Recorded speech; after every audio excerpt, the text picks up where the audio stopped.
네, 이 시간에는 아까 우리 기도회 서두에 잠깐 말씀드렸던 것처럼 칼빈에 관련된 기독교 강요, 칼빈의 기독교 강요를 요약하고 그리고 기독교 강요의 핵심 내용을 나누고 있는 책 챕터 중에 섭리 파트를 같이 나눠보도록 하겠습니다. 이 섭리 파트, 이 굉장히 중요한 파트입니다. 우리 신앙생활에서 어떻게 살아가고 어떻게 나아가야 될지에 대해서 비춰주는 부분인데, 이 섭리 파트 지난번에 읽었었죠. 지난번에 읽었었던 것 그 다음으로 오늘 공부를 같이 이어 나갈 겁니다. 그 다음에 이어질 부분이 어디냐면 칼빈의 기독교 강요 94페이지 섭리의 7-2번 7-2번에 사람 2차적인 손 이 파트입니다. 이 부분을 살펴보도록 하겠습니다. 7-2 사람 2차적인 손 이 파트입니다. 오늘은 김효경 집사님께서 낭독 수고해 주시겠습니다. 자, 그러면 한번 같이 살펴보도록 하겠습니다. 사람 2차적 손. 하나님의 부성적 사랑이 우주 만물과 인류와 교회 이외에 충만하다. 하나님은 우리 심중의 계획을 헤아리시나 자신의 뜻에 따라 우리의 길을 정하시고 이끄신다. 사람이 마음으로 자기의 길을 계획할지라도 그의 걸음을 인도하신 이는 여호와시니라. 주께서 모든 일을 행하신다. 주시는 분도 거두시는 분도 여호와시다. 자신의 백성을 인애와 자비로 끝까지 이끌어 가시는 은혜는 오직 하나님 그분의 손의 역사로 말미암는다. 하나님의 섭리가 이러하므로 우리는 모든 책임을 면제받게 되는가? 우리는 모든 것을 운명으로 돌리고 그저 눕고 졸고 쉴 것인가? 그럴 수 없다. 하나님은 자신의 보이지 않는 손으로 일하시되 사람의 보이는 손을 사용하신다. 모든 것을 정하신 하나님은 우리에게 기도와 열심을 요구하신다. 섭리를 탓하여 자신의 무능함과 게으름을 핑계할 수 없다. 자, 여기 섭리를 한번 좀 설명을 드리겠습니다. 몇 번 설명을 드리기도 했었는데, 이 섭리는 그렇습니다. 섭리가 뭐냐? 섭리가 뭐냐? 섭리라고 이야기를 하면 이렇게 이해하시면 조금 더 직접적으로 오실 겁니다. 하나님의 섭리하면 오른쪽으로 가나 왼쪽으로 가나 하나님께서 계획하신 끝자락에 간다. 이게 이제 하나님의 섭리입니다. 그래서 하나님의 섭리라면 이런 거죠. 하나님께서 김철수, 우리 교회 김철수 집사님 안 계시니까, 계시나? 안 계시죠? 네, 김철수 집사님이 있다라고 해요. 근데 이 김철수 집사님은 그런 건 거예요. 예를 들면 그렇게 말씀을 뭐라고 하고 그렇게 하나님을 섬기라 해도 그렇게 뺀질뺀질해. 뺀질뺀질해. 근데 그 아내분과 그 아버지와 그 어머니와 그 자녀와 형제는 다 예수님을 잘 믿어. 그래서 이분 어떻게 하나 하는데 이분이 사업을 하고 있었단 말이죠. 근데 사업을 하는데 하나님께서 이 사업을 젊었을 때는 아주 잘 되게 허락해 주셨어요. 세상 말로 이제 잘 돼서 교회 갈 필요도 없고 교회를 그냥 겉돌면서 다녔어요. 근데 하나님께서 한 방에 이 사업을 무너뜨린 거예요. 그래서 소위 길에 나앉게 생긴 건 거예요. 그랬더니 이 김철수 그 성도님이 어느 날 갑자기 죽으려고 결정을 하다가 다리 위에 올라가서 뛰어내리려는 순간 마치 바울처럼 주님께서 만지시는 철수야 하는 음성을 들어요. 그래서 그 다음에 확 변해가지고 하나님을 섬기게 됐다. 이와 유사한 간증이 대한민국에는 차고도 넘칩니다. 어느 교회 가나 다 있어요. 그 뭐냐?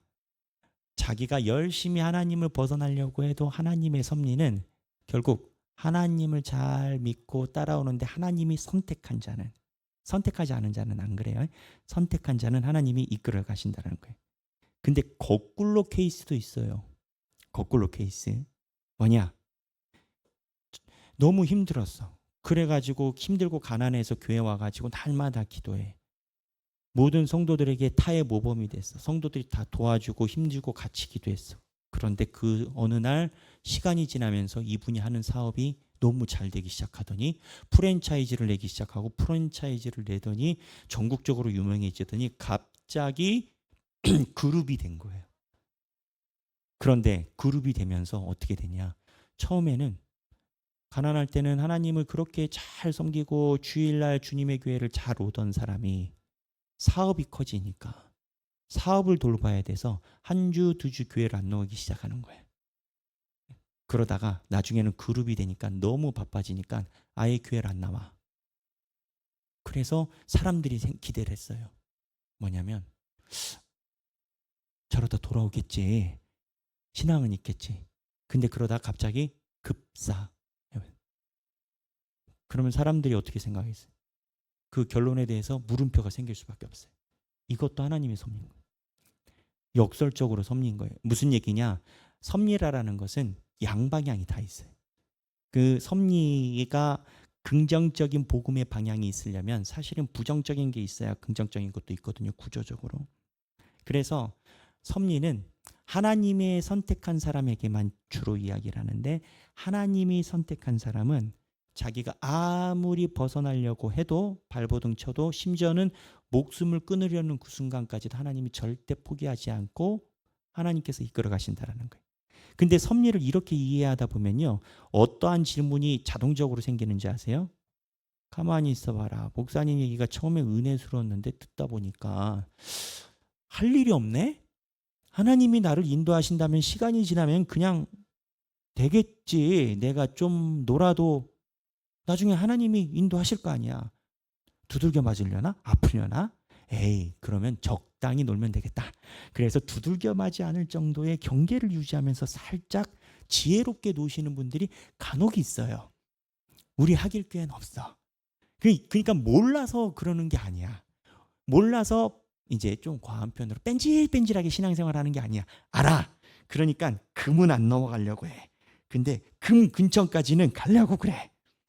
그러면서 에이 그래도 언젠간 주께서 나를 인도해 받으시겠지. 이렇게 생각할 수가 있단 말이에요.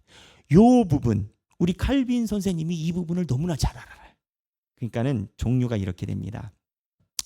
하나님이 육이라고 표현하거든요. 하나님의 섭리에 들어가지 않은 사람들은 칼빈은 다루지 않아요. 육이 된 자들은 하나님이 다루지 않아. 여러분 성경에 보세요. 성경이 구원받는 방법을 이야기를 하잖아요. 그렇죠? 근데 성경은 지옥 가는 방법을 이야기를 하진 않아요. 그게 우리는 당연한 줄로 알지만 희한한 공고예요. 공평의 원리로 보면 천국 가는 길이 이렇게 있으면 66권이면 지옥 가는 것도 66권이 있어야 공평하다 생각할 수 있잖아요. 나만 그렇게 생각하나? 어쨌든 구원받는 게 66권이면 지옥 가는 것도 66권이 있을 수 있잖아요. 그런데 성경은 어둠의 빛을 비추지 않아요. 어둠의 빛을 비추지 않으세요. 성경은 무조건 빛 대신 하는 예수 그리스도에 대해서 얘기를 하시거든요. 그러니까 어둠에 속하는 구원받지 못하는 어둠의 자에 대해서는 칼빈은 논의하지 않아요. 예수님도 논의하지 않았는데 자기가 논의할 필요가 없어요. 근데 이제 구원받은 자, 구원 안에 있는 자, 구원의 기회가 있는 자 중에 두 개로 나누는 건 거예요. 하나님의 섭리를 깨달아서 온전히 하나님의 섭리 안에서 순응하고 순종하고 오늘 살아가는 자가 있고, 그렇지 않고 아까 경계를 넘어가지 않고 살짝 줄타기 한다라고 소위 자기 소신에 옳다라는 사람 두 부류가 있어요. 그때 두 번째 자기 소신에 옳다라고 여기는 사람들에게 칼빈이 그 다음 이야기를 하는 건 거예요. 그 다음에 뭐라고 이야기를 하느냐면, 자, 우리 교환해 보겠습니다. 태양에 노출된 시체의 악취는 태양의 탓이 아니다. 그것은 죽음 탓이다. 태양은 살아있는 생명을 오히려 자라게 하기 때문이다. 하나님은 중간에요. 자 보세요. 바울이 그 얘기를 합니다. 두렵고 떨림으로 구원을 이루라라고 얘기를 합니다. 자 그러면 섭리에서 이야기를 할 때 하나님께서 칼빈은 전적으로 예정을 이야기를 하거든요. 하나님의 예정. 근데 칼빈은 하나님의 전적인 예정을 이야기를 하면서도 무조건 하나님이 다 구원해 준다라는 인식을 갖고 있진 않아요. 칼빈이 하나님의 전능성을 침범하지 않기 위해서 예정이라는 것을 자신 있게 얘기를 하지만, 칼빈의 말에 의하면 하나님께서 부르실 때 응답하느냐 하지 않느냐에 따라서 또 다시 버려진다라고 얘기해요. 어렵게 말했지만 쉽게 얘기를 하면 구원받아도 잃는다고요. 구원받는 자도 잃는다고요. 구원받는 자가 이를 수 있는 그 가능성을 칼빈을 이야기를 하는데, 그러면 그렇게 얘기를 해요. 칼빈 선생님한테 구원받는 사람이 구원을 잃는다면 하나님의 섭리가 부족하거나 실수가 있는 게 아닙니까? 아까 칼빈 선생님 그랬지 않습니까? 섭리는 하나님이 이리저리 뺀돌뺀돌해도 다 주께서 다 챙겨서 구원시켜 주신다고 선생님이 그 얘기했지 않습니까? 그렇게 얘기를 했을 때 칼빈이 뭐라고 비유를 하느냐? 태양은 모두 우리에게 동일하게 비춘다라는 거예요. 그런데 태양 밑에 시체를 걸어둬서 썩은 냄새가 나는 걸 태양이 문제다라고 이야기를 하는 자가 없다라는 거예요. 하나님은 태양이시고 태양이 비출 때 물을 주고 씨앗을 넣어서 자라게 하는 자가 있고 태양 밑에 썩은 내가 나는 죽은 사체를 걸어놓는 자가 있다라는 거예요. 그러면 그 책임은 하나님한테 물을 수 없다라는 거예요. 그래서 칼빈은 이 섭리의 파트에서 하나님께서 분명히 이끌고 가시는 게 있지만 너무 버티면, 너무 고집부리면 하나님이 허락해버리세요. 네 맘대로 해라. 나는 물 주고 심고 낳으려고 했는데 네가 그렇게 고집부리면 별 수 없지 뭐. 시체를 걸어놔라. 그러면 태양 안에서 시체를 걸어놓음으로 인해서 냄새가 나고 내 삶에 충격이 오는 것은 네 책임이다라는 거예요. 칼빈이 그 견지를 갖고 있어요. 그래서 그 다음에 하나님은 읽어보죠. 하나님은 사람을 사용하여 자신의 일을 이루신다. 하나님이 주저자이시며 사람은 그분의 일꾼이다. 하나님의 뜻이 제1 원인이다. 하나님은 사람을 2차원적 원인으로 사용하신다. 여호와는 내 편이시라. 경건한 사람은 하나님은 자신의 뜻이 아니면 어떤 일도 이루지 아니하시되 그 뜻이 자신의 백성을 사랑하시되 끝까지 사랑하시는 데 있음을 고백하는 가운데 위로를 얻는다. 우리가 신실하신 하나님을 찬양하는 것은 그분의 뜻을 다 알 수는 없지만 그분은 우리를 사랑하시기에 항상 미쁘시다는 사실을 믿기 때문이다. 이 믿음 가운데 우리는 하나님께 붙들린 손으로서 그분을 기뻐하시는 일을 잠잠히 감당하게 되는 것이다. 자, 이 파트는 뭐냐면 하나님께서 제1원인이에요. 이렇게 되면 하나님께서 제1원인이다라는 말의 뜻이 뭐냐? 하나님께서 모든 것의 근원이에요. 그러니까 하나님이 원하시는 방향으로 우리는 가게끔 섭리가 되어 있어요. 근데 성경에서 이야기를 하는 건 거예요. 성경에서 칼빈이 하나님께서 사용하시는 여호와는 내 편이시라라는 다윗의 이야기가 이런 걸 이야기를 하는 겁니다.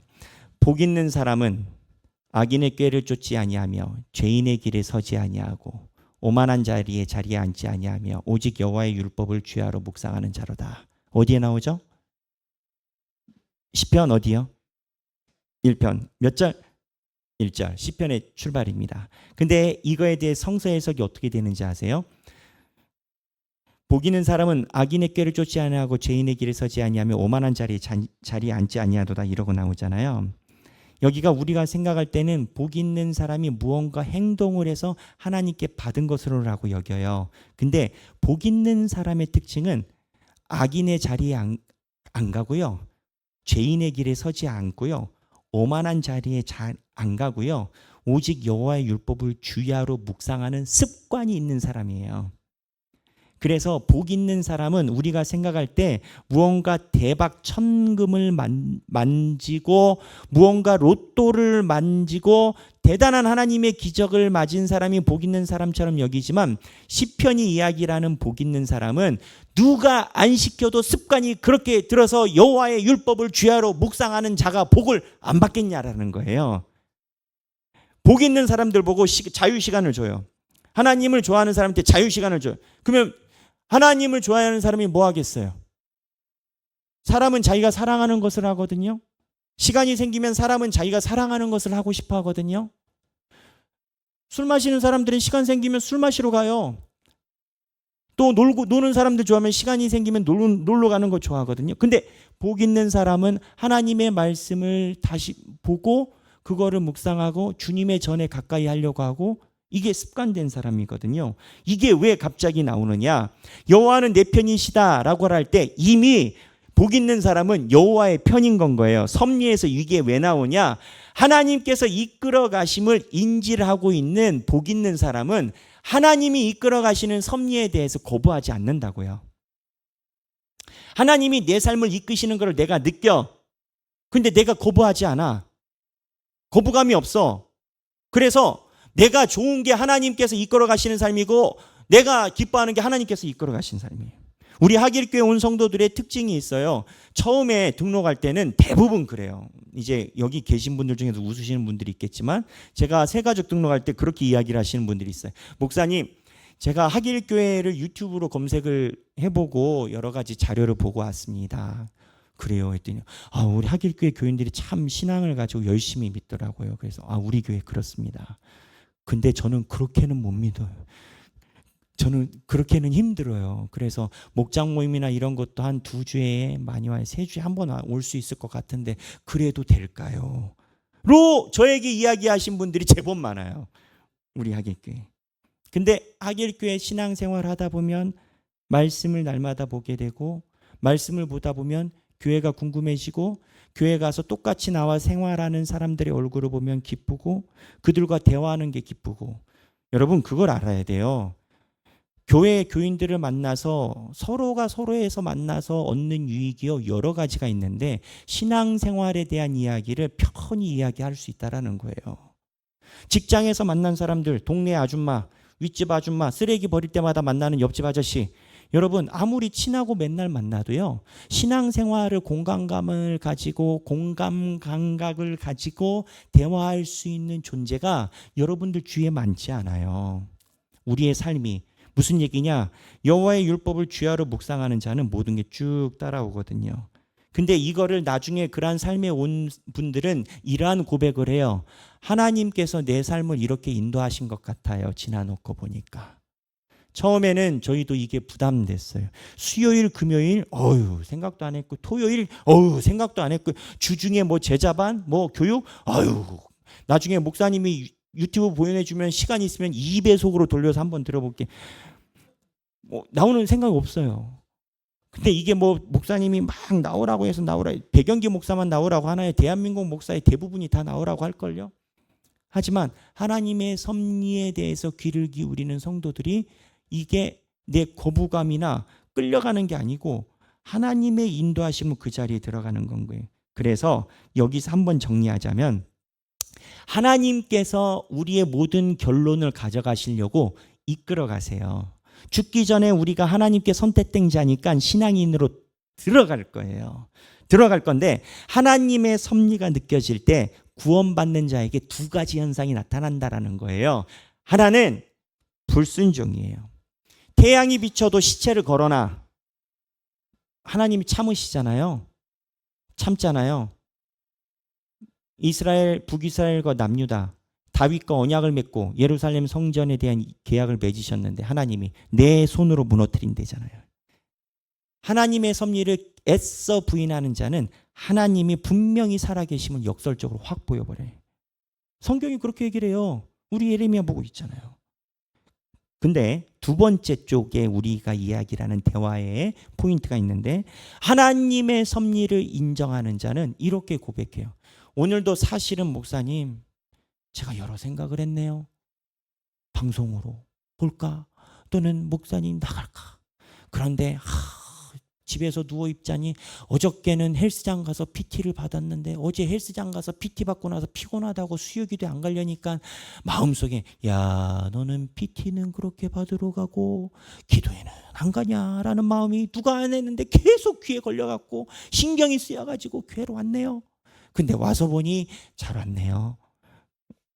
이게 그렇게 말하는 분들도 간혹 있어요. 우리 하길교회는 없어요. 어차피 마음을 먹고 다 오시니까. 근데 이제 무슨 얘기냐?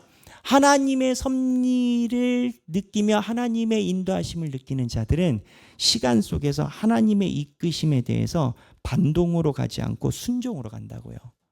그러면 순종으로 가다 보면 습관이 생기고 습관이 생기면 뭐가 되느냐? 복 있는 자는 복 있는 사람은 오직 여호와의 율법을 주야로 묵상하는 자로다. 라는 것이 복을 받으려고 주야로 묵상하는 게 아니라 그냥 그 사람은 율법을 묵상하는 게 취미가 생겨가지고 날마다 시간 남으면 그거 하는 거예요. 가끔 이제 우리 하길교회 성도님들도 그렇지만 은퇴하시잖아요. 칠순 되면 은퇴하셔요. 여러분 인생의 여정을 보면은 요즘엔 60대 그다음에 50대도 은퇴하고 새로운 출발을 하십니다. 그리고 삶에 이렇게 모든 걸 다 이렇게 통달하시는 그러한 성도님의 연세에 보시면 가끔은 아니죠. 자주 보면 하루 종일 집에 계셔서 힘이 없으신데 성경을 보고 말씀을 보고 또는 목사님들이 나오는 방송을 하루 종일 보시는 권사님들, 때로는 집사님, 장로님들을 보곤 해요. 누가 시켜서 하겠어요? 누가 돈 줘서 하겠어요? 그게 돈이 남아서 하겠어요? 그거 보면 건강이 생겨서 하겠어요? 모든 인생을 살고 모든 것을 다 경험해 보니 주님의 말씀이 꿀송이처럼 나에게 달다라고 느끼시니까 하지. 누가 시켜서 여러분 성경은요 지금 저랑 한 땀 한 땀 보고 계시지만 정확하게 살펴보려면 가르쳐주지 않으면 이해하기가 너무 힘든 책이에요. 그 책을 나 혼자 본다고요? 레위기 읽어보세요. 내 위기가 온대잖아요. 네? 레위기를 읽으면 내 위기가 온대잖아. 네? 모르니까. 그러니까 하나님의 섭리의 귀결은 결국 하나님의 말씀을 묵상하게끔 이끌어 가시는 거예요. 그래서 하나님의 뜻에 드는 자고 칼빈은 그거에 대해서 순종하지 않는 자와 그리고 하나님 기뻐하는 자에 대해서 이야기를 해요. 그래서 하나님의 섭리에 대해서 하나님의 뜻을 조금 더 깊이 들어갑니다. 7.3 네, 하나님의 뜻 읽어주시죠. 하나님은 자신의 일을 계획하고 행하심에 있어서 최고의 이유를 가지고 계신다. 만사에 있어서 가장 의로운 원인은 하나님의 뜻이다. 주께서 낫게 하신 맹인이 나면서부터 소경이 된 것은 하나님이 하시는 일을 나타내고자 하심이었다. 우리는 하나님의 섭리의 비밀을 다 알 수 없다. 다만 우리에게 필요한 것은 하나님 앞에서의 겸비함이다. 자, 이거 난해 구절입니다. 주께서 맹인이 나면서부터 된 소경에 대해서 논쟁이 있었어요. 예수님의 제자들이 이 사람은 자기의 죄 때문입니까? 부모님의 죄 때문입니까? 왜 이 사람은 태어나면서부터 눈이 보이지 않습니까? 왜 맹인입니까? 이렇게 물어봐요. 그때 하나님이 뭐라고 얘기를 하셨냐면 요한복음 한번 살펴볼까요? 요한복음 9장 3절입니다. 자, 요한복음 9장 3절.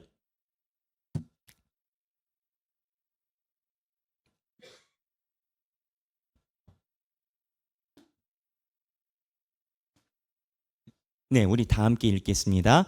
예수께서 대답하시되 이 사람이나 그 부모의 죄로 인한 것이 아니라 그에게서 하나님이 하시는 일을 나타내고자 하심이라. 맹인이 된 이유는 하나님의 일을 나타내고자 하신대요.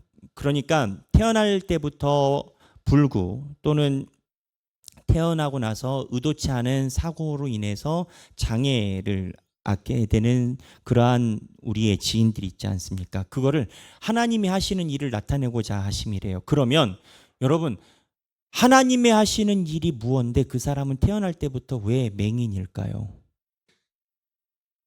그러니까 장애인들이 또는 불구자가 이렇게 된 건 하나님이 하시는 일을 나타낸다라는 거예요. 그러면 하나님의 하시는 일이 뭔데 그 사람은 태어나면서부터 그렇게 장애를 갖고 태어나야 될까요? 이거를 사실은 요한복음과 칼빈은 연결시킵니다. 요한복음 6장 한번 보겠습니다. 6장 39절 읽겠습니다. 나를 보내신 이의 뜻은 내게 주신 자 중에 내가 하나도 잃어버리지 아니하고 마지막 날에 다시 살리는 이것이니라. 이게 무슨 본문에 있는 거냐면 오병이어 사건 중에 있는 건 겁니다. 생명의 떡 이야기거든요. 그래서 생명의 떡을 이야기를 하면서 이스라엘 백성들이 와가지고 우리에게 떡을 만들어주는 주인이 되어주세요 하는데 예수님이 이야기를 해요. 그게 나의 목적이 아니다라는 거예요. 하나님의 하시는 일이 뭐냐라고 이야기를 하면 이 땅에 있는 사람들이 하나님을 알아보게 하는 거예요. 구원받게 하는 건 거예요. 그런데 왜 태어나면서부터 장애된 사람이 하나님이 하시는 일을 알아보게 하느냐? 라는 거잖아요. 이 본문을 이해하는데 저는 너무 오래 걸렸어요. 그러나 부족하지만 제가 이해한 건 그래요. 송명희 시인 아시죠? 송명희 시인 유명하잖아요, 우리나라에서. 장애를 갖고 계시잖아요. 그리고 소록도 이야기 여러분 한 번쯤은 들어보셨겠죠? 지금도 있잖아요. 나병환자촌. 저는 소록도를 들어가 보지 못했어요. 거기 소록도를 들어가려면 여러 가지 법적인 절차가 있고 또 특별한 선교 목적으로 들어가야 돼서, 근데 그 나병환자촌에 다녀오신 분들이 하는 얘기가 그래요. 소록도를 들어가기 전에 한 여전도회, 우리는 여전도회가 없지만 우리로 따지면 여러 개의 목장이 같이 그 소록도 가서 그분들에게 드릴 음식을 준비를 했대요. 근데 음식을 준비하다가 회장님들끼리 좀 마음이 불편했던 거야. 내가 분명히 가래떡 하자고 했거든. 근데 이분이 우겨가지고 송편을 한 거야. 나는 가래떡이라는데 너는 왜 송편을 해오니? 했더니 옆에서 그러니까 내가 바게트 하자고 그러잖아. 더 속이 상하는 거야. 떡에서 떡에서 갑자기 왜 빵으로 가? 그래서 이제 이거 갖고 싸움이 난 거야. 예를 들면. 그래가지고 소록도 들어가기 전까지 마음이 엄청 불편한데 가냐 마냐 그냥 나 몸살이 나줘야 되겠다. 그래서 그날에 뭐 별 생각을 다 했다는, 이거 실화예요, 실화. 그래서 그러다가 소록도에 딱 들어갔대요. 그래서 음식을 딱 꺼낸 거예요. 꺼낼 때 어떻게 하겠어요? 결론에는 다 가지고 왔지. 가래떡 가져오고 송편 가져오고 다 가져왔지. 그럼 어떻게 하겠어요? 인기가 많아야 되잖아요. 자기네들이 가져온 걸 먼저 확 꺼냈다는 거예요. 그랬더니 딱 갔더니 그 소록도에 계신 분들이 손님이 온다고 눈이 없고 팔이 없고 여기 있는 걸로 막 사과 같은 걸 따가지고 오면서 막 이걸 떨어뜨리고 오더라는 거예요. 사랑으로 대접한다고. 그 모습을 보고 그 장면에서부터 눈물이 나기 시작하더래요. 아, 우리는 저 사람들에게 사랑을 전하고자 왔는데 우리는 무엇 한 건가? 그래서 예배 드리는 1시간 동안 그냥 울다 왔대. 뭘 예배를 드렸는지 모르겠대. 무슨 얘기냐?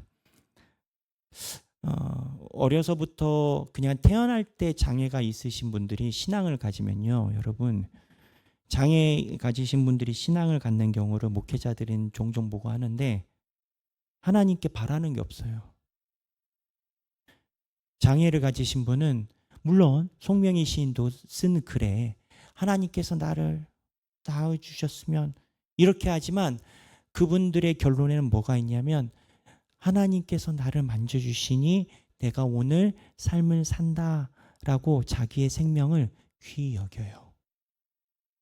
태어나면서 장애를 가진 분이 하나님이 나를 사랑하셔서 나에게 생명을 주셨다라는 신앙으로 이 삶을 살아가지 않으면 살아가기 너무 힘든 게 세상 아니겠어요. 그러니까 장애가 있는 분들은 하나님이 살아계심을 멀쩡한 사람보다 더 잘 믿어요. 사지가 멀쩡한 자가 하나님을 더 잘 믿을 것 같지만 우리는 가지고 있는 자산이 많아. 돈도 있고 명예도 있고 인정도 받아야 되고 내 생각도 있고 존경도 받아야 돼. 근데 하나님이 이 모든 것을 하나님을 잘 믿도록 우리에게 주셨는데 이게 가래떡과 송편처럼 변해서 어느 순간 하나님을 막는데 1순위가 돼요. 근데 장애를 가진 분들은 이거를 누릴 기회가 없어요. 그래서 제가 오늘 이거 솔직히 얘기하면 이 칼빈 신학 준비하면서 이 난해 구절이 섭리 파트에 나오는 거예요. 그래서 이 난해 구절 때문에 제가 끙끙거렸어요. 기도하고. 그래서 물론 뭐 제가 가지고 있는 달란트로 여러 서적들을 살펴봤죠. 그랬더니 그 목회자들이 이야기한 많은 메시지가 다 비슷비슷하고 한 곳을 바라보는데 여기를 찍는 거예요. 하나님이 예수 그리스도의 일은 뭐냐? 하나님이 하시는 일을 나타내려 함이니라. 하나님이 하시는 일이 뭐냐? 자녀들이 하나님을 알아보게 하는 것이니라. 그러면 자녀들이 하나님을 알아보게 하는 것이 뭐냐? 믿음이다. 그러면 장애를 가진 분들이 신앙을 가졌을 때 하나님이 뭘 나타내려고 하는 거냐? 장애가 있음에도 정상인보다 하나님을 순결하게 믿는 모습을 갖게 하시게 한다는 거예요.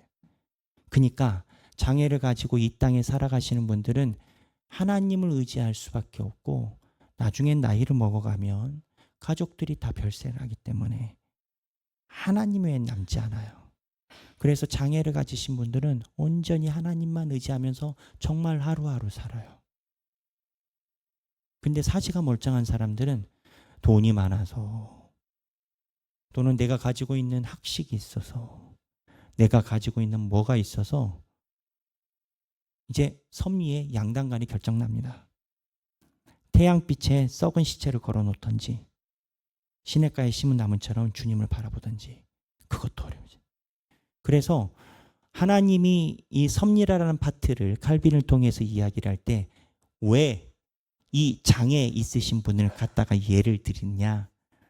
하나님의 섭리를 가장 민감하고도 가장 부담 없고 가장 자기의 의지로 가장 완벽하게 하나님의 섭리를 받아들이는 자가 역설적으로 사지가 멀쩡한 자가 아니라 하나님이 나타내시는 일을 보여주려고 장애를 갖고 태어난 그 사람들이라는 거예요.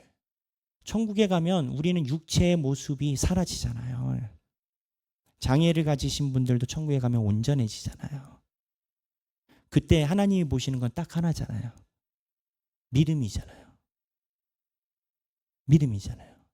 그러면 장애를 가지신 분들이 하늘에서 나타날 때 모습과 우리가 여기서 존경과 칭송과 모든 걸 다 받았어. 그리고 하늘나라에 갔을 때 누구가 더 커 보이겠는가? 가봐야 알지 않겠습니까? 근데 이걸 왜 섭리에서 이야기를 하느냐? 섭리, 하나님이 나를 버리지 않으심에 순종해서 살아가는 것. 이 순종이 믿는 자, 멀쩡한 사람보다 장애가 있으신 분들이 더 주의 섭리 안에 들어오는 경우가 많다는 거예요. 그래서 이 섭리에 대해서 칼빈이 그 얘기를 하는 겁니다. 그 다음 읽어보겠습니다. 비록 하나님이 자신의 섭리를 이루어 가시는 전체 과정에서 그분의 부성적 호의와 자비나 그분의 엄하심과 심판이 종종 밝히 드러나기도 하지만 그 가운데서도 그것들의 원인은 숨겨져 있다. 자, 하나님께서 섭리에 우리를 이끌어 가시는 것은 철저하게 숨겨져 있어요. 왜 숨겨져 있냐? 하나님의 섭리가 드러나는 순간 우리는 의지를 상실해요. 하나님이 우리가 가지고 있는 자유권을 침해하지 않으시려 하기 때문인 거예요. 왜 자유권을 침해하지 않으시려고 하느냐? 하나님이 만드신 피조물 중에 인간만 자유권을 주셨어요. 왜 인간만 자유권을 주셨냐? 하나님이 인간을 본인의 아들과 딸로서 여기고 상속자로, 요한계시록에 의하면 상속자로 하나님이 데리고 가시려고 하니까. 그래서 인간의 자유권을 하나님이 침해하면 상속자가 될 수가 없어요. 그 자유권은 하나님과 닮았거든요. 그래서 섭리는 하나님께서 우리의 자유권을 침해하지 않으려고 눈에 보이지 않아요. 그러나 시간이 지나면 섭리를 알아볼 수 있는 눈은 허락해 주세요. 하지만 지금 당장 눈에 보는 건 쉬운 일이 아니에요. 그 다음 읽어주세요. 하나님의 지혜는 우리의 지혜와는 비교할 수 없다. 나타난 일은 우리와 우리 후손에게 속하나 감추어진 일은 오직 하나님께만 속한다. 하나님의 놀라운 뜻이 우리에게는 감추어져 있다. 성도들은 지혜와 총명의 영, 진리의 영을 받아서 하나님을 알게 되지만 그분의 섭리는 그분 자신의 지식 가운데 깊이 감추어져 있다. 깊도다 하나님의 지혜와 지식의 풍성함이여 그의 판단은 헤아리지 못할 것이며 그의 길은 찾지 못할 것이로다. 누가 주의 마음을 알았느냐? 누가 그의 모사가 되었느냐? 누가 주께 먼저 드려서 갚으심을 받겠느냐? 자, 로마서의 이야기는 나중에 집에 가서 살살 천천히 몇 번 묵상해 보세요. 하나님의 섭리는 하나님이 계획을 갖고 있다라는 거거든요. 하나님이 설계자라는 거거든요. 근데 바울이 하나님의 섭리를 찬송하는 이유가 하나님이 설계하는 게 가장 완벽하다라는 거예요. 모든 계획의 아웃라인을 하나님이 우리를 위해서 그리고 계시다라는 것 자체가 우리에게 큰 은혜다라는 거예요. 하나님이 그러면 이 아웃라인 계획을 모든 천지 만물에 다 가지고 있나? 그러지 않아요. 자연은 기계적으로 돌아가요. 기계적이란 뜻 아시죠? 그냥 시간이 지나가든, 그래서 하나님이 자연 법칙은 그냥 던져 놓으셨어요. 근데 인간은 하나님이 계획을, 설계를 갖고 계시다라는 거예요. 그래서 바울이 하나님이 내 인생을 향해서 설계를 갖고 계심을 찬양해야 된다는 거예요. 왜? 내가 계획하는 인생보다 하나님이 나를 위해서 계획하신 설계가 훨씬 좋을 거니까. 그 찬양이 여긴 거예요. 그리고 그 다음 읽어보겠습니다. 그러므로 우리는 오직 하나님의 뜻을 의의 유일한 법칙이자 가장 의로운 명분으로 여기고 겸손히 그분을 찬양해야 할 것이다. 하나님은 자신의 뜻을 율법을 통하여 계시하셨다. 어거스틴이 말했듯이 하나님의 섭리는 영원한 율법이다. 하나님의 뜻은 영원히 불변하다. 하나님은 요나에게 니느웨의 멸망을 선포하게 하셨으나 실상 처음부터 그들을 구원하기 원하셨다. 성경 여러 곳에서 우리는 하나님이 후회하셨다거나 자신의 뜻을 돌이키셨다는 말씀을 만날 수 있다. 그러나 하나님은 모순되거나 상충되는 두 가지 뜻을 가지고 가변적으로 일하시는 분이 아니시다. 이러한 말씀은 처음 뜻하신 대로 자신의 행사를 끝까지 이루시는 신실하신 하나님의 품성을 오히려 극적으로 드러낸다. 자, 여기 보면 여기 위에 어거스틴이 말했듯이 하나님의 섭리는 영원한 율법이다라고 얘기를 했잖아요. 그러니까 이게 율법이라고 해서 여러분들이 모세오경 얘기를 하는데 그 의미가 아니라 하나님의 섭리를 우리에게 알려주신 게 말씀이다라는 거예요. 그래서 제가 얘기를 한 것과 칼빈이 이야기를 한 것의 모든 것의 근원은 성경 말씀의 구조에 의한 건 거예요.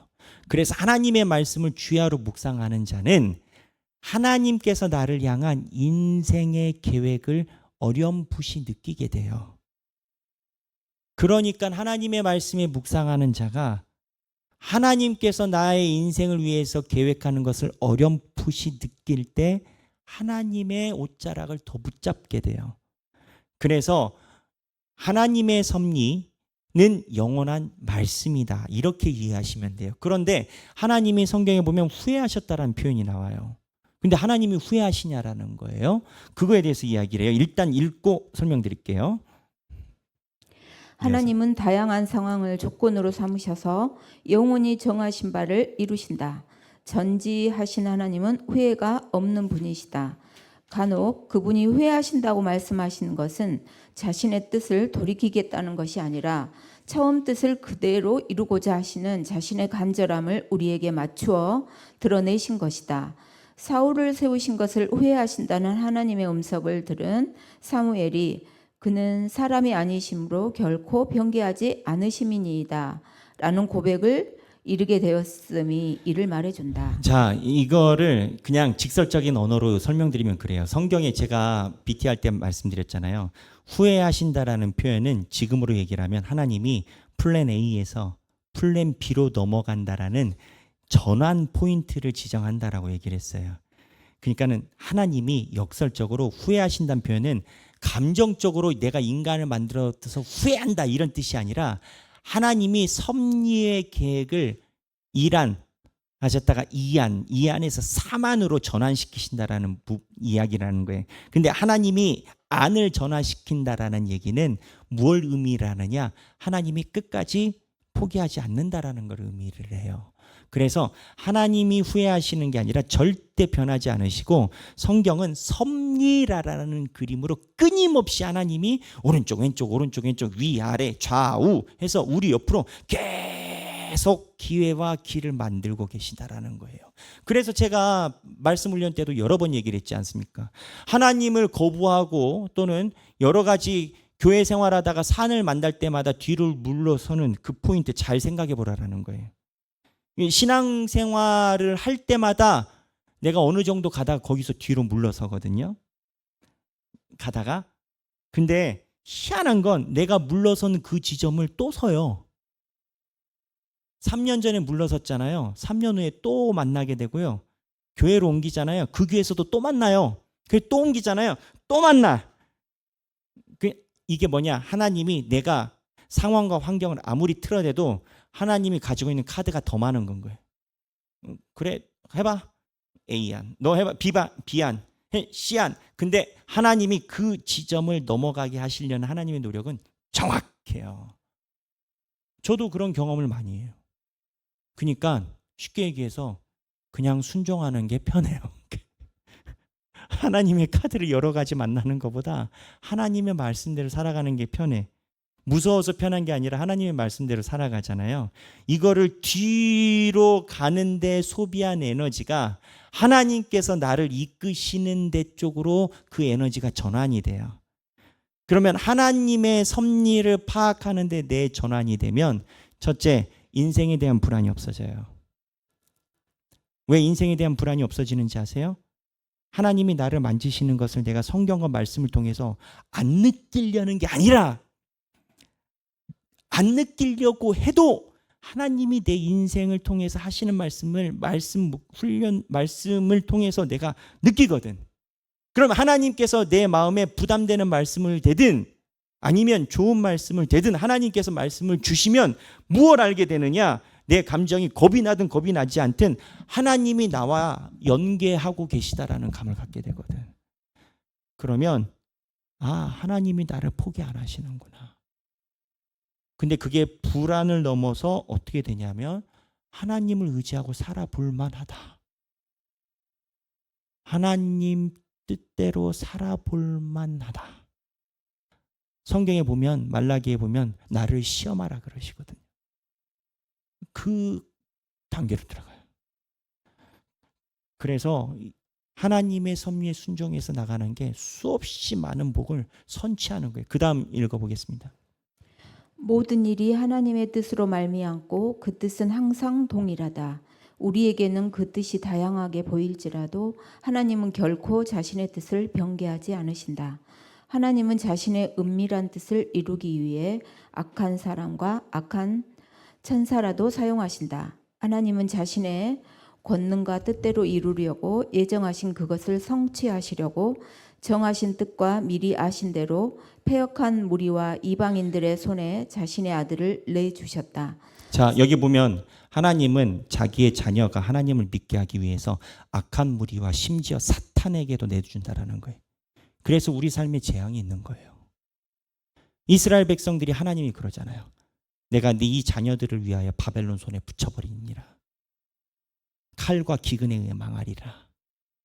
칼은 능지처참 당하는 거고 굶어 죽는 거고. 나중에 어떻게 돼요? 기록에 보면 성이 포위당했을 때 어머니가 자기 갓난 아이들 삶아 먹잖아요. 성경에 나온 대로잖아요. 근데 하나님은 그러한 순간까지도 사용하신다는 거. 왜? 하나님의 섭리의 모든 카드를 다 드러내서 너희들이 기어코 나를 바라보게 만드니까. 왜? 하나님이 고집이 많아서 아니 너희들 그렇게 안 하면 못 살아. 너희들이 나를 쳐다봐야 영원한 생명이 들어오지. 그래 그러고 가서 갔다가 뒷감당 어떻게 하려고. 내가 너희들을 지금 살리는 일이야 라고 얘기해요. 중독된 중독 환자를 감옥에 집어넣고 중독 물이 빠질 때까지 문을 안 열어준대잖아요. 왜? 살리려고. 근데 중독 환자들은 그 감옥에 있을 때 세상에서 그냥 죽음을 경험한대잖아요. 근데 그 산을 넘어가야 중독이 빠요. 그 다음 읽어주시죠. 선지자들에게 미리 알게 하신 것을 행악자들의 손을 통하여 이루게 하신 것이다. 하나님은 어떤 경우이든 단순한 허용으로 방임하시는 것이 아니라 섭리로 자신의 작정 가운데 이루신다. 사탄을 통한 복수나 징계도 그 조성자는 하나님이시다. 사탄을 통한 복수나 징계도 조성자, 그러니까는 그것을 시도한 자, 배후 조정 하나님이라는 거예요. 칼빈은. 그 다음에 읽어요. 사탄은 단지 일꾼에 불과하다. 하나님의 뜻이 만사의 원인이다. 하나님은 허용하시되 단지 방임하지 아니하신다. 하나님은 허용하시되 기꺼이 허용하신다. 우리는 하나님의 뜻과 가르침을 구별해야 한다. 간혹 하나님은 우리를 가르치기 위해서 자신의 뜻을 마치 포기라도 하실 듯 말씀하시나 실상 그 뜻은 언제나 동일하다. 실로 하나님의 부성적인 선하심과 은혜를 베풀고자 하시는 뜻은 성경 어디를 보아도 반복해서 예찬되고 있다. 그러므로 우리가 구할 것은 무엇인가? 하나님이 우리 마음의 밭을 갈아주셔서 우리가 그분의 뜻을 분별할 수 있도록 해주시는 것이 아니겠는가?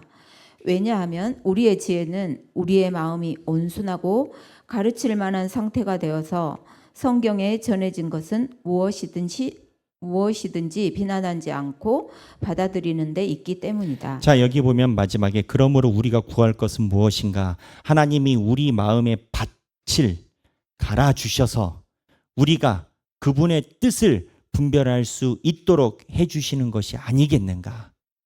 하나님이 갈아줘야 된다는 거예요. 그래, 왜냐하면 우리의 지혜는 뒷부분에 받아들이는 데 있기 때문이다예요. 문장이. 우리의 지혜는 제가 아까 기도를 했지만 내가 세상에서 무엇 지혜가 있고 삶의 지혜가 있고 노하우가 있고 내가 가지고 있는 인생의 지혜를 축적하기 위해서 있는 지혜가 아니에요. 저는 성경을 보다가 가끔 그런 생각이에요. 인간이 인지력이 있고 뇌가 구조가 있잖아요. 이 뇌의 구조가 무엇일까? 뇌과학자나 진화론자들에 의하면 생물학적으로 우리가 삶을 살아가는데 위협을 피하기 위한 거거든요. 그런데 인간이 위험을 피하기 위해서 존재한다라고 치면 다른 동물에 비해서 너무 영물이야. 다른 동물은 없는 걸 인간은 가지고 있다고. 다른 동물처럼 그 정도의 지혜만 있어도 인간도 자연 질서 안에서 살 수가 있거든요. 근데 영물이야. 근데 왜 이 지혜가 있냐고요. 하나님이 하시는 말씀을 받아들이는 인지력이 있게 하기 위해서 지혜가 있다는 칼빈은. 우리의 지혜의 모든 근원은 뿌리 대신 하나님의 말씀을 받아들이는 능력을 찾아가기 위해 있다라는 거예요. 왜? 인간만 이 땅에서의 삶이 끝이 아니니까. 여기서 끝이면 다 좋죠. 근데 여기에서 끝이 나도 더 좋은 것을 하나님께서 인도하시는 것을 누리게끔 하시기 위해서 하나님이 인간의 생명은 영혼 안에 두셨으니까. 그래서 모든 지혜의 근본은 뭐다? 여호와를 경외하는 것은 지혜의 근본이거늘. 옛날엔 지식의 근본이라고 했으나 지혜의 근본이거늘. 그래서 모든 삶의 지혜의 근본은 하나님이 살아계심에 대해서 내가 얼마만큼 믿어가느냐의 차이. 그 믿어가는 섭리의 차이. 어느 정도로 비교해 보면 되냐? 소록도, 나병 환자, 신앙, 장애가 있으신 분들이 하나님을 믿는 신앙의 깊이. 그 정도의 섭리에 내가 닿아 있느냐를. 그들은 하나님이 이끌어 가시는 삶에 그냥 그대로 살아가는 인생이라는. 그렇게 될 때 하나님의 섭리 안에서 우리는 자유와 평안함과 불안이 없는 완벽함 속에 살아간다. 기도하셔야 돼요. 아무리 백날 이야기를 들어도 믿음으로 받아들이고 앉히는 건 주님의 능력밖에 없어요. 아무리 성경 강해를 몇천 개를 읽어도요. 여기서 여기로 내려오는데 시간은 하나님의 은혜밖에 없어요. 저는 그냥 하나님이 전하라고 해서 전하는 것뿐이고 제 입에서 여러분들의 귀에 맺히면 그 다음은 여러분들이. 그리고 그거는 성령님과 여러분들이 대화할 일이. 우리 사랑하시는 모든 하길교회 성도 여러분이 여호와의 지혜를 따라 하나님의 섭리 안에서 세상이 주지 못하는 평안을 분명히 누리시길 주님의 이름으로 축원합니다. 제가 기도하겠습니다. 하나님 아버지, 오늘을 살아도 우리는 애매한 무언가가 있고요. 내일을 살아도 완벽하게 평안하지만은 않습니다. 모레를 살아도 그런 것 같아요. 그러면 10년 후면 좀 나아질까요? 그래서 10년 후에 하나님 없이 됐다라고 외치고 있다 보면 하나님 손에 의해 하나님을 바라보지 않으면 안 되는 또한 일이 일어나곤 하는 걸 보곤 합니다. 주여, 주께서 유다에게 그 얘기를 했습니다. 네가 자꾸 뒷걸음질쳐서 가시떨기나무를 밟는 게 너에게 고생이다라고 하셨습니다. 주여, 우리의 인생이 그러한 이 삶이 되지 않고 바울처럼 하나님의 섭리에 온전히 순종하여 주님께서 이끄시는 삶을 살아가는 우리가 되게 하여 주옵소서. 하나님, 우리가 주님께서 내 인생을 인도하고 이끄신다라는 것을 알았을 때 얼마나 큰 평안을 누리겠습니까? 주여, 보게 하여 주옵소서. 이제는 우리 주 예수 그리스도의 은혜와 하나님 아버지의 극진하신 사랑과 성령님의 감동과 교통하심이, 하나님의 일, 하나님을 믿게 하시는 하나님의 일, 섭리, 하나님을 믿게 하시려는 하나님의 일에 순종하며 살아가기 원하는 사랑하는 모든 주님의 백성들 머리 위에 지금으로부터 영원토록 함께 계시길 성부와 성자와 성령의 이름으로 간절히 축원하옵나이다. 아멘.